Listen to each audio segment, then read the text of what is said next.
पाकिस्तान के अंदर अगर हम इस वक्त बात करें तो जो इकोनॉमिक क्राइसिस है उसका एक हल जो बड़ा साफ साफ है, आपको आईएमएफ भी बताता है, तमाम इंडिपेंडेंट ऑब्जर्वर्स बताते हैं कि आपने टैक्स बेस को बढ़ाना है। इस वक्त सूरत हाल यह है कि जो सारा बोझ है वो मिडिल क्लास की कमर के ऊपर डाल दिया जा रहा है और वो कमर अब टूटती जा रही है। जिन दीगर उन सेक्टर्स पे टैक्स लगाने हैं जिन पे अभी तक टैक्स नहीं लगा, उनमें ज़राअत का शोबा भी शामिल है। और ये आज की बात नहीं है, माजी के झरोकों से हमारी टीम ने रिसर्च करके एक ये निकाला है विकी लीक्स का कॉरेस्पॉन्डेंस, और ये 2008 की है। और आपको अंदाजा होगा कि हम जहां पर खड़े हैं आज से 14-15 साल पहले भी वहीं मौजूद थे। सो जो विकी लीक्स है, इसमें एहसन इकबाल साहब जो कि उस वक्त चीफ कोऑर्डिनेटर और इंफॉर्मेशन सेक्रेटरी थे पाकिस्तान मुस्लिम लीग नवाज के, वो उस वक्त उनको कहा जा रहा है कि one of the most influential opposition party जो पीएमएलएन की थी, वो कहते हैं जी कि एग्रीकल्चरल टैक्स रिफॉर्म्स नहीं होने चाहिए हैं क्योंकि उनका ख्याल है कि इससे रेवेन्यू पे उतना फर्क नहीं पड़ेगा लेकिन सियासी नुकसान बहुत ज्यादा हो जाएगा। सो उनका कहना था कि अगर हमें बढ़ानी है टैक्स रेवेन्यू या हमें पैसे बढ़ाने हैं कि जो हम वसूलियां करते हैं, तो जनरल सेल्स टैक्स बढ़ाना चाहिए जो अभी भी हुकूमत कर रही है।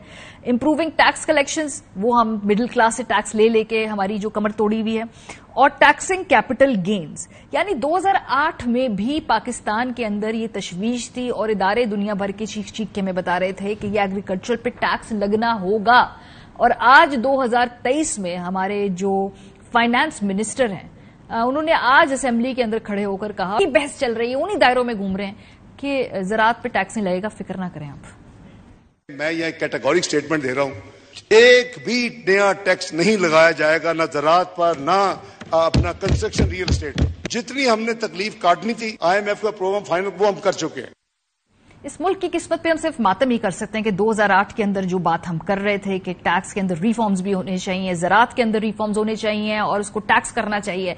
2023 में भी हम वो रिफॉर्म्स करने में कामयाब नहीं हुए हैं। और फिर हम पूछते हैं कि ये मुल्क इस नहज पे जा क्यों रहा है। इस वक्त जो सारा फोकस है वो मिडिल क्लास के ऊपर है, उनकी तनख्वाहों के ऊपर आप टैक्स कर दें। अभी रिसेंटली हुकूमत ने बढ़ाया है टैक्स, सालाना 24 लाख रुपए तक आमदन पे 20 से बढ़ाकर उन्होंने 22.5% किया।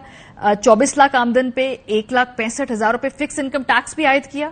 36 लाख जिसकी है उसकी बढ़ा के 27.5% कर दी। 36 लाख के ऊपर फिक्स टैक्स भी है जो कि 4,35,000 है।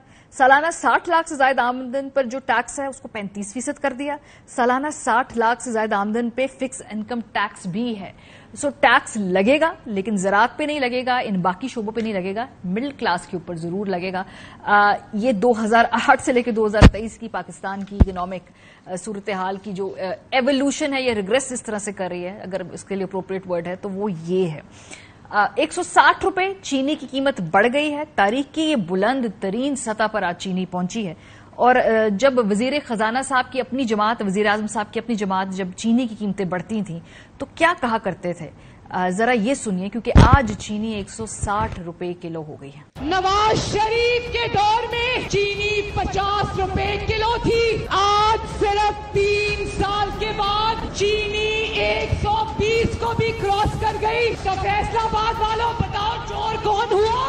52 रुपए चीनी वाले चोर थे, मुसल्लत करदा टोला रोज झूठ बोलता। ये मेरे पास पर्ची है, ये आधा किलो चीनी है, ये देख रहे हैं आप, ये मैं खरीद के लाया हूँ। ये आधा किलो चीनी मुझे 55 रुपए में मिली है। उन्होंने कहा जी किलो नहीं मिल सकती, आप आधा किलो खरीद सकते हैं। तो ये 32 रुपए की हुआ करती थी, आज ये मुझे 55 रुपए की मिली है। चीनी 2018 में 50 रुपए, आज हमें 160 में भी नहीं मिली। चीनी का सारा रॉ मटेरियल पाकिस्तान में मौजूद है, शुगर मिल्स मौजूद है, गन्ना मौजूद है, मगर आपको बाहर से मंगवानी पड़ती है और 150 रुपए किलो पे जा पहुंची है और फिर भी नया।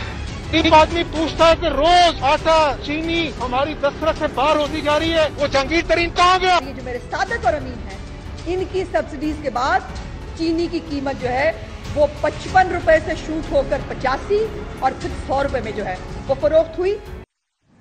अब चीनी के बारे में इनसे आप कभी कुछ नहीं सुनेंगे। ब्रेक पे जाएंगे, जब वापस आएंगे तो हम आपको बताएंगे किस तरह से इस मुल्क की मईशत दुआओं पे और फूंकों पे चल रही है। ये हम नहीं कह रहे, इस मुल्क के बड़े ही जिम्मेदार मिनिस्टर्स कह रहे हैं।